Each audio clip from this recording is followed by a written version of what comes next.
Some stories sound like they should be impossible, but this one is true. In January 1943, a young American airman fell from the sky more than 20,000 feet without a parachute and lived. His name was Alan Magee, a ball turret gunner aboard a B-17 Flying Fortress called Snap, Crackle, Pop. On that mission over France, everything went wrong at once.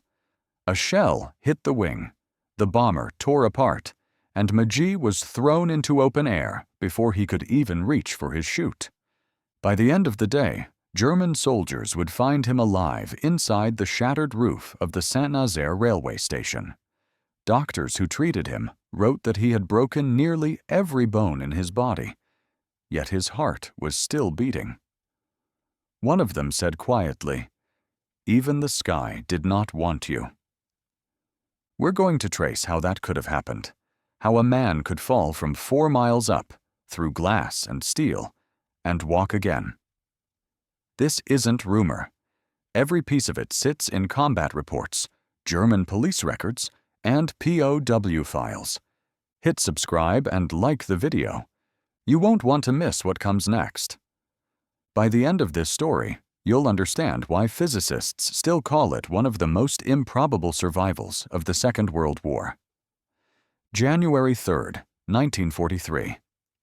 The target is the submarine pens at Saint-Nazaire, a fortress city the crews call Flak City. 10 men climb into a bomber, heavy with fuel and bombs.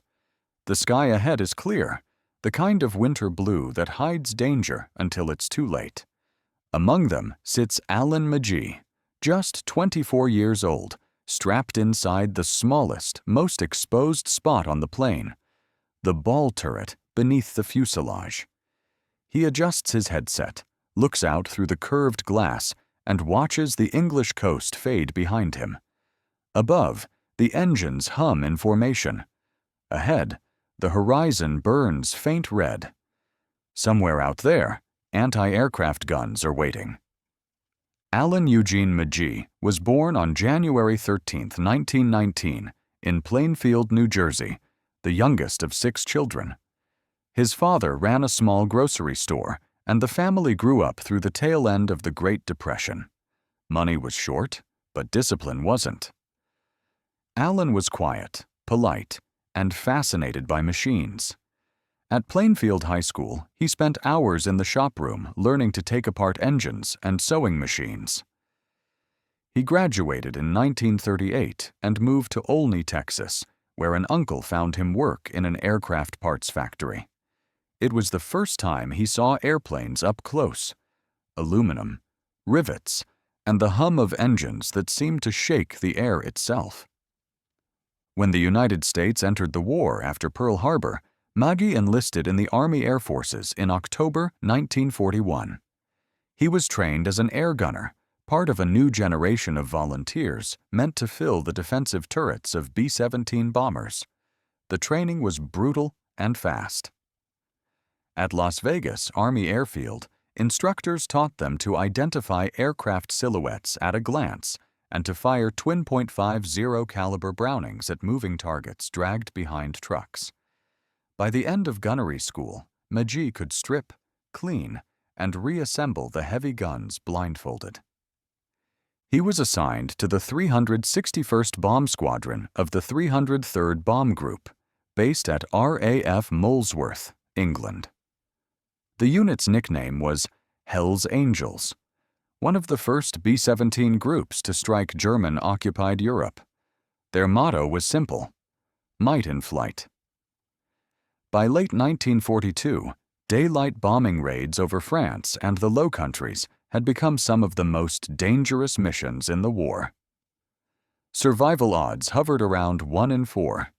Magee's crew named their aircraft Snap, Crackle, Pop, after the Rice Krispies cartoon mascots painted on the nose. Each man had a role: pilot, co-pilot, navigator, bombardier, radio operator, and 4 gunners.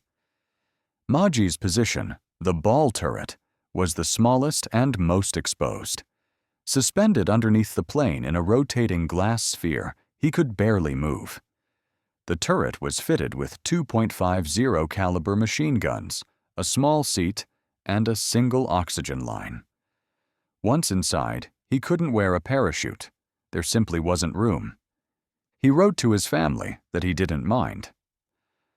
"I like being where the action is," one letter said, "but it's colder than anything I've ever known." Temperatures at 20,000 feet could drop to -40 degrees Celsius, and gunners sometimes came down with frostbite, even inside heated flight suits.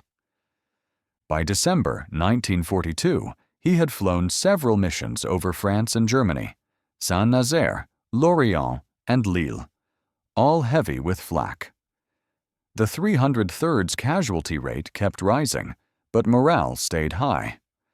Magee's crewmates later described him as calm, almost shy, the kind of man who checked every round of ammunition twice before loading his guns.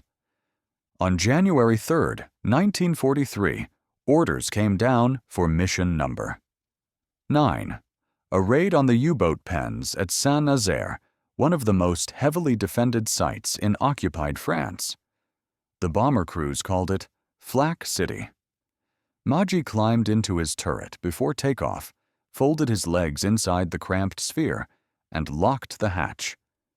He didn't know that this mission would change his life, and physics, forever. It was January 3, 1943. The men of the 303rd Bomb Group gathered at their base in England, RAF Molesworth. The morning air was freezing, and the map on the wall showed one name in red: Saint-Nazaire. Their mission was simple but deadly: bomb the German submarine base on the French coast.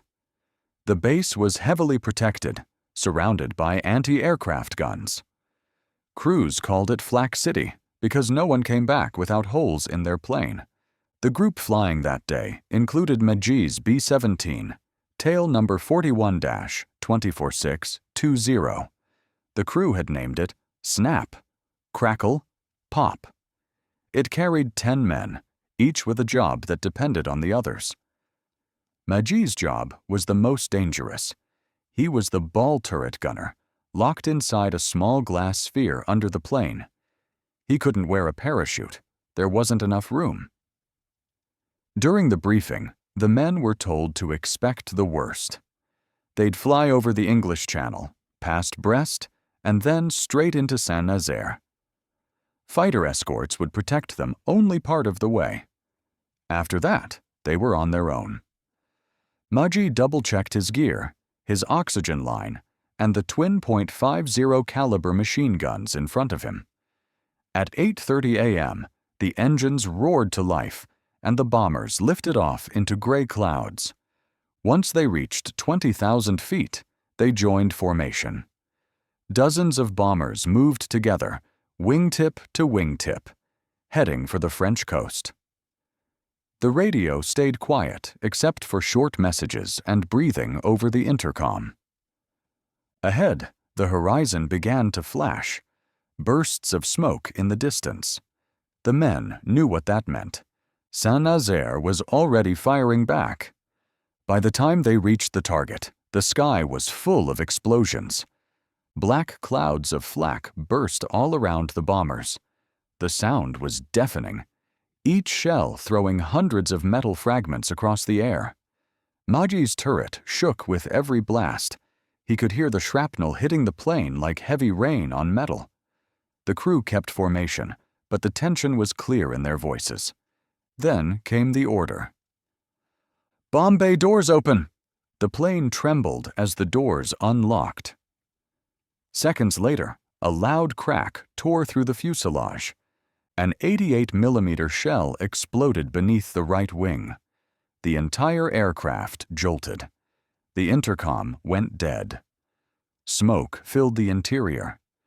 Magee tried to move his turret, but the hydraulics were gone. The glass shook violently. Another explosion hit, this time closer. Fire spread across the wing. He reached for the hatch to climb out, but the mechanism jammed. He was trapped. The oxygen line snapped, and his lungs burned. The noise was unbearable. Engines failing, wind howling, and metal ripping apart. The next moment, the bomber broke in half. Magee was thrown out into the open sky. He didn't have his parachute. It was still clipped inside the turret. He was falling, 20,000 feet above France, spinning through the air. The cold was brutal. The ground was invisible under the clouds. Below him, pieces of the plane burned as they fell. He tried to stay conscious, but the lack of oxygen made it impossible. His vision dimmed. Then everything went black. He was still falling, over 120 miles an hour, unconscious and alone. When the plane exploded, Alan Magee was thrown into open air. He had no parachute, no control, and no memory of how he got out of the ball turret. The wind hit him like a wall. Temperatures at that altitude were far below freezing. His flight jacket was gone, torn off in the blast. He was spinning too fast to tell sky from Earth. At over 20,000 feet, the oxygen was too thin to breathe. Within seconds, he blacked out. From there, physics took over. His body fell for nearly a full minute, more than 4 miles straight down. At that speed, a human reaches terminal velocity, about 120 miles per hour. Normally, a fall like that ends instantly. But on this day, something beyond probability happened. As Magee tumbled through the clouds, he fell toward the French port city of Saint-Nazaire. Below him stood the train station, a massive building with a steel frame and a glass roof nearly 100 feet long. Witnesses on the ground later said they saw a figure falling from the sky like a piece of debris, arms spread, tumbling silently. They thought it was part of the bomber. Magee's body crashed straight through the glass roof. The impact shattered hundreds of panes and tore through the steel beams. The glass and metal slowed his fall just enough to keep him alive. He landed hard on the station floor, broken, bleeding, but still breathing. German soldiers stationed nearby rushed to the site. They found him surrounded by shattered glass and twisted metal. His clothes were torn to ribbons. Bones in both arms and legs were broken. His right lung was punctured, and his face was covered in deep cuts from the glass. But somehow, his heart was still beating. A German doctor who treated him later said, "Even the sky did not want you." Magee drifted in and out of consciousness as they carried him to a local military hospital. He remembered brief flashes, voices speaking German, bright lights, the sound of scissors cutting away his uniform. Then nothing. For the next several days, he hovered between life and death. His jaw was shattered, his nose broken, and he had more than 20 separate injuries. The doctors were certain he wouldn't last the night, but against every medical prediction, he did. When Magee finally woke up days later, he was surrounded by German officers and nurses. One of them showed him the glass they had pulled from his wounds. He couldn't speak because of his broken jaw, but he nodded weakly in thanks. Later, he learned that the station roof, the same roof that almost killed him, had saved him instead. The layers of glass and the web of metal beams had slowed his fall like a crude parachute. He was the only man ever confirmed to have survived a fall from that height without a parachute and without landing in water. Over time, his story spread quietly among both Allied and German soldiers. Some called it a miracle. Others said it was pure luck. Magee himself would later say, "I think God had other plans for me." He was officially listed as a prisoner of war, one of only 3 survivors from his crew. The rest had been killed when snap, crackle, pop exploded over France. For now, he lay in a hospital bed under guard, his body broken but alive. A man who had literally fallen from the sky and lived to tell the story.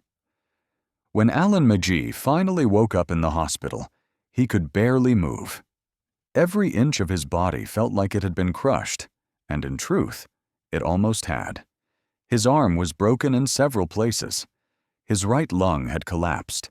His jaw was wired shut, and bandages covered most of his face. The German doctors looking after him were stunned.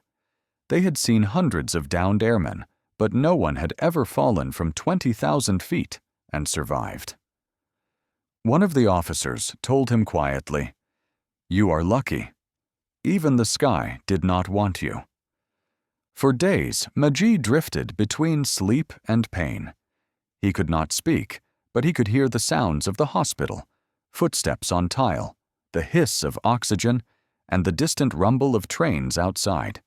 He didn't know it yet, but he was inside the very same railway station whose roof had broken his fall. The Germans had converted part of it into an emergency ward. The doctors worked to save him, not out of kindness, but because he was an American airman, valuable for questioning. They operated for hours, stitching torn skin, resetting bones, and draining his punctured lung. When they finished, they were certain he would not live long. But again, Magee refused to die. After several weeks, his condition stabilized. His face was swollen, his teeth shattered, but he was conscious. German officers visited him for interrogation, asking about his bomb group, his base in England, and his target that day. Magee said little. Most of the time, he couldn't. The wires holding his jaw in place made speaking impossible. Eventually, the questions stopped. Once his wounds had healed enough for travel, he was moved from the hospital to a German prison transport. The journey took days. The train rattled across the countryside through occupied France and into Germany, carrying wounded prisoners and guards. His final destination was Stalag 17B, a prisoner of war camp in Austria. Conditions there were harsh. Freezing huts, little food, and endless boredom. Most prisoners were airmen like him, captured after being shot down over Europe. Magee spent more than 2 years there. He worked odd labor details, traded food for medicine, and kept a small notebook where he wrote short prayers and thoughts. Despite the pain in his body, he refused to give up hope. The other prisoners remembered him as quiet but steady, a man who had already survived the impossible. As the months turned into years, news from the outside world began to trickle in. The Allied bombings had intensified. The front was moving closer. German guards grew more nervous. Food rations got smaller. But Magee's will stayed strong. In early 1945, the guards suddenly began to abandon their posts. The war was ending. Soviet troops were pushing in from the east, and the prisoners could hear artillery in the distance. When liberation finally came in May, Magee and the others were found weak but alive. He weighed barely 100 pounds. Still, he was walking, something the doctors in Nazaire had said would never happen again. He was sent back to American lines, given medical care, and eventually flown home to the United States. It was the first time he had seen his homeland since leaving for war. For most, the war ended in celebration. For Magee, it ended in quiet disbelief. He had fallen from the sky, shattered every bone worth naming, survived years as a prisoner, and somehow made it home. He later said, "When you've already died once, you stop being afraid of much." When Alan Magee stepped off the transport ship back in America, no one could believe the story he carried. The doctors who examined him at the military hospital read his file twice, convinced it was a clerical mistake. Fell over 20,000 feet. No parachute. Survived. They looked at him like a man who had walked out of a myth. Magee spent months in rehabilitation. His jaw had to be reconstructed, and several bones were pinned in place. He learned to walk again, speak again, and even laugh again. The pain never truly left, but he refused to live as a victim. The U.S. Army Air Forces confirmed every part of his account. Mission logs from January 3, 1943 matched his details exactly. Target: Saint-Nazaire submarine pens. Aircraft: B-17F. Snap, crackle, pop. Serial number 41-24620. Altitude: roughly 20,000 feet at the time of the flak hit. The German report from the Bundesarchiv even listed the crash at the railway station, describing a downed airman found alive amid shattered glass. Magee received the Air Medal and the Purple Heart, along with recognition from his unit, the 303rd Bomb Group, known as Hell's Angels. He never called himself a hero. When asked about the fall, he said, "I think God had other plans for me. I was just lucky enough to find out." After the war, Magee tried to live a normal life. He returned to school, worked as an engineer, and married his sweetheart, Helen. They settled in New Mexico and later in Texas, where he built a quiet life far from the noise of engines and flak. He rarely spoke about the war. When people asked, he gave short answers. The memories were heavy: the fire, the fall, the years behind barbed wire. To most, he was just another veteran trying to rebuild. To history, he was something else entirely: the man who fell from the sky and lived. In 1993, exactly 50 years after his fall, Magee received an invitation from the French government. The city of Saint-Nazaire was planning a memorial for the American airmen who had died over their skies. Magee hesitated. He hadn't set foot in France since he'd fallen through its air. But he went. When he arrived, the townspeople treated him as an old friend. They showed him the restored train station, rebuilt decades earlier. A plaque on the wall bore the names of his crewmates and the insignia of the 303rd Bomb Group. Magee stood in silence for a long time. Then he said softly, "This is where I stopped falling." He met some of the French civilians who had seen him that day in 1943. They told him how they'd watched his body fall through the clouds, how they thought no one could survive. Magee smiled and said, "Neither did I." In 1995, the city dedicated a permanent memorial to his crew. Magee attended the ceremony, frail but smiling, standing beside French officials and American veterans. It was the first time he truly understood that his story had become more than his own. It had become a piece of history. When reporters asked him how he'd survived, he answered the same way every time: faith, luck, and a bit of glass. Alan Magee passed away in December 2003 at the age of 84 in San Angelo, Texas. His name is still recorded in the archives of the U.S. Air Force as one of the only men to ever fall more than 20,000 feet without a parachute and live. His story isn't about defying gravity. It's about defying the odds. A reminder that sometimes, even in the middle of war, life can find a way to hold on. The story of Alan Magee became one of those rare wartime accounts that blurred the line between science and miracle. To engineers and doctors, it was a case study in probability: how a man could fall from 20,000 feet, hit a glass roof, and still survive. To everyone else, it was proof that there are some moments no training or logic can explain. After the war, the U.S. Air Force quietly studied Magee's case as part of their aviation medicine reports. They wanted to understand what made his survival possible. The analysis suggested a perfect combination of circumstances: the drag from his torn uniform, the cushioning effect of the glass roof, and the steel beams that slowed his descent in stages. Each factor absorbed a little more energy, reducing the impact just enough to keep him alive.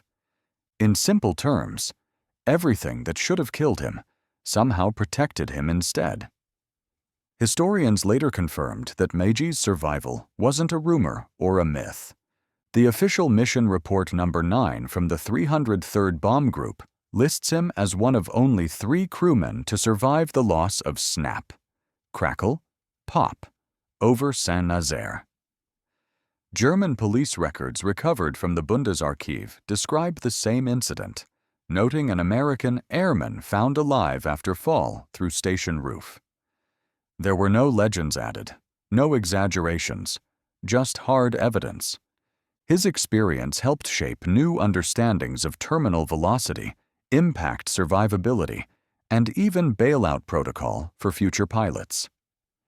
In 1950, the U.S. Air Force published Study Number 85 on freefall survivability, citing Magee's case alongside a handful of other extreme survival events. His fall became data, something scientists use to calculate the limits of the human body. But beyond science, his story carried a quieter message. Magee never turned his survival into spectacle. He didn't write a book or go on tours. He believed that what happened wasn't about fame, but about faith. That in a sky full of fire, something greater than luck had caught him. Even decades later, when filmmakers and historians rediscovered his story, they struggled to make sense of it. Every version of the event, every eyewitness account, pointed to one truth. He should not have lived. Yet he did. When he returned to Saint-Nazaire for the last time, locals placed flowers beneath the memorial plaque bearing his crew's names. Some of them weren't even alive during the war. They only knew that a man had once fallen from the sky onto their city and survived. For the people of Saint-Nazaire, it wasn't just a miracle. It was a symbol of endurance. For the airmen who came after, it was a reminder that even when everything fails, the engines, the parachute, the odds, there's still a chance, however small, that life can win.